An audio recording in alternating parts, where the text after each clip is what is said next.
So when I came in, I saw walking through those doors, right, that door wide open. I was like, oh, let me see what's inside the church and see if I can see anything. And that's what I saw, the tabernacle. Wow. Still standing.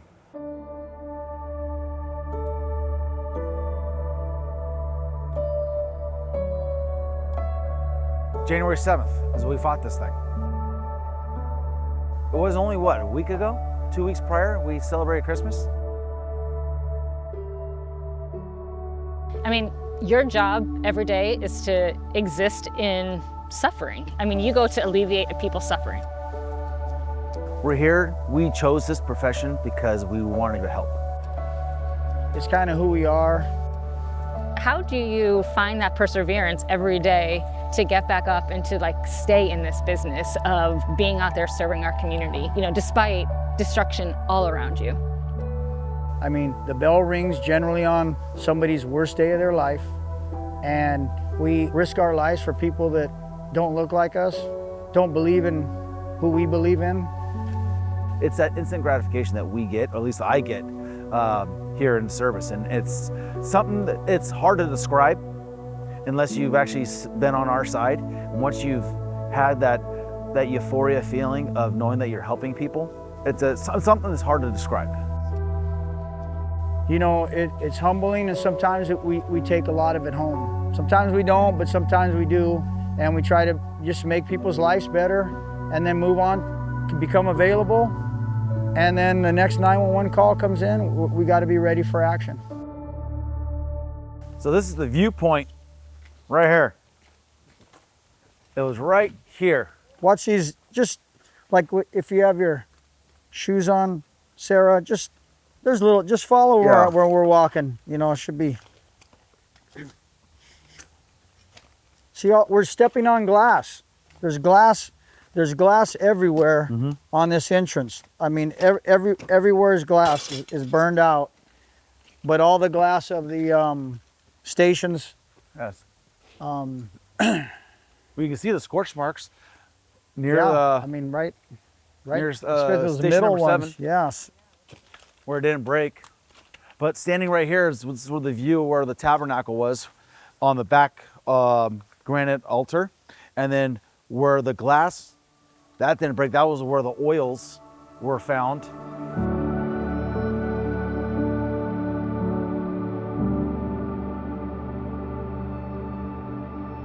Yeah, I baptized my nephew, both of them here.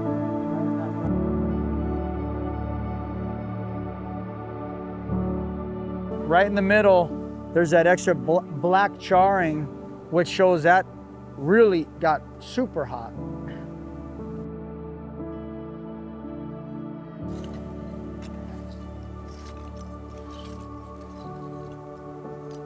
When I worked here, we had a few of us, a small handful of Catholics that on the 5 o'clock Sunday Mass before dinner, we'd sneak over and listening on our radios if we get a call, or honk the horn, we run out, So take us back to the day. I know you were just showing us pictures, but the day when you arrived and you found the tabernacle. I saw this and I was like, I'm gonna go look over Corpus Christi. I'm gonna make sure that if there's anything salvageable that I can pull from the church, I can call Father Kidney and see if I can salvage anything for the community. Through that doorway right there, we crawled through that doorway, and around that back pew or area is where all the other sacraments were for the church itself. So I walked over here, and as I showed you, the door that I poked my head through was the tabernacle.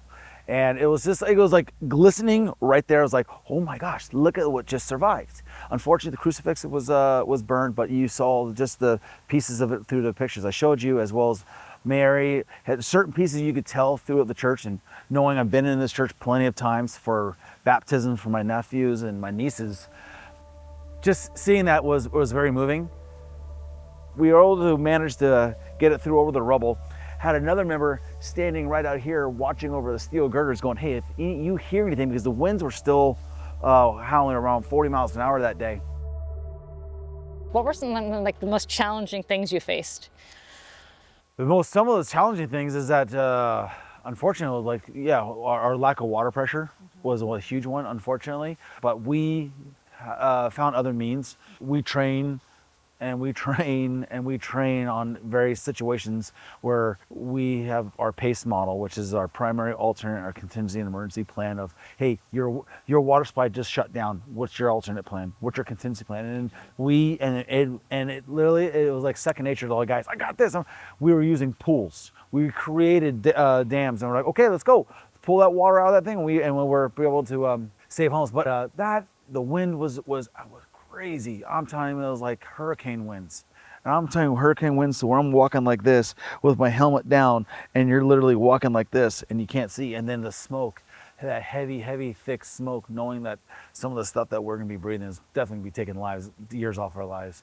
Some guys talked about it, but then it was, forget it, let's just go, you know? So I guess it's that inherent risk we always take.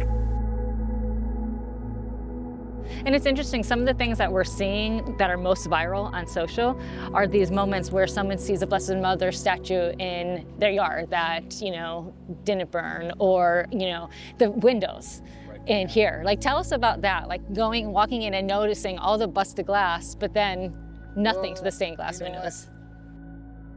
We came here and we just said, let's say a prayer. And we walked up to the altar, which had a big kind of a crack. I don't know if that cracked from the fire or was there, but we said a quick prayer. And you can't help but to observe the 14 stations of the cross, that not one of them of the stained glass is broken. And if you look at the front of this church, it's all glass, and there's only a couple that didn't break. I mean, there's glass everywhere. You walk in, you're crunching on glass, and a lot of that's just from the heat that's in there. And with the walls of this type of construction, with the brick, it became like an oven. And it's so hot that, you know, the roof eventually melted, glass broke due to the radiating heat. So the fact that those didn't break from the heat, or from, you know, a beam falling, and then, you know, just from all the debris in there and the metal that fell, is, we thought, truly a miracle. How could that happen? It seems to. Well, if you look at some of the steel beams right here, you see the twisting of the beams, and if you go inside and actually look more, in our eyes, when you ever see these heavy steel girders start twisting and the deformities of steel, you're looking at over 1,000 degrees minimum. That's when the steel starts to twist and fade, and so, or fail, I should say. So from that, it's pretty remarkable knowing that anything was salvageable and survived from these fires. And so that was like I had more like, whether you're Christian, Catholic, I don't care who you are or what you believe in. It's just, again, it's hard to describe. I'm not the best illustrator when it comes to these things, but the pictures say 1,000 words.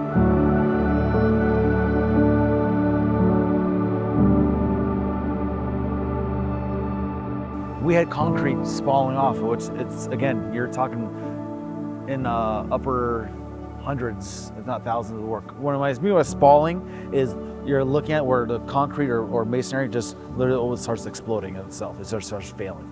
And we had driveways, everything else just falling apart. That shouldn't have happened. With the amount of temperature, like you said, over 1,000 degrees, that glass should have just been breaking out. Like the whole front of this church is broken out. Look at all the charred, and that metal and the stained glass. I mean, this one wanted to break. Look at the charring on the face. Yeah. And you think about, it's stations of the cross. So you think about, like, you talk about hope. Like, there's nothing more hopeful than what Jesus gave to us by suffering on that cross for us. Right. And so to think about, you know, as this community tries to rebuild, you know, this is ashes here, you know, but do we believe, can we put our faith in, and believe that we could come together and help each other build up? So we end up getting this thing, and we backed up the plug buggy, our pickup truck, to right here, because I was like, there's no way I'm carrying this thing a full block. And we put it in the back of the plug buggy and drove it back to the fire station. And by that time, all the guys come out and are like, Cap, what are you doing now? What mischievous things are you trying to get yourself into? I'm like, nothing. I'm like, I got something from the church. And they're like, what? So I dropped the tailgate down, and they're like, holy mackerel. They're like, where'd you get this? I'm like, from the church. You're like, you went inside the church? I was like, yeah, I got it inside the church. I was like, I gotta call the father, make sure we return this back to because we finally saved something. At that point, 4 days of not sleeping, guys were beat down, guys were extremely tired, and it was actually very uplifting. And every one of our guys saw that, they're like, you found that? What else is there to find inside that church? If there's more, we're gonna bring it back so we can give it to the community. And that's what's valuable, like Jesus Christ inside there. Exactly. You know, the bronze, that exactly. could fade away, that could melt away, but the fact that you saved, like you brought Jesus to us, like Jesus was alive.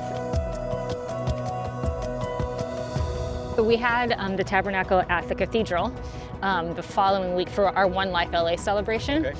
And I mean, before it even began, you know, it took them a lot of people, a lot not as strong as you, let me tell you, and to bring it inside the cathedral. And in an instant, people like knew it. They came kneeling down on the ground, just touching it. And it was this sense of the sacred in the midst of devastation, right? Like and that's the thing, it does heal us and bring us together. Like the divine in the midst of 100%. Devastation.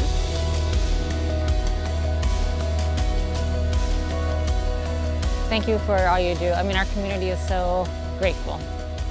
What we do for this job is not for our own self-gratification. Yes, we get a gratification knowing that people are being helped. I did it for the community, did it for the people of Palisades, and I know that's the right thing to do. What's next?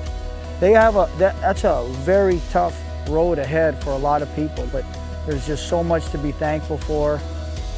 If your back is against the wall, which this community is, as you look around, their back is against the wall right now.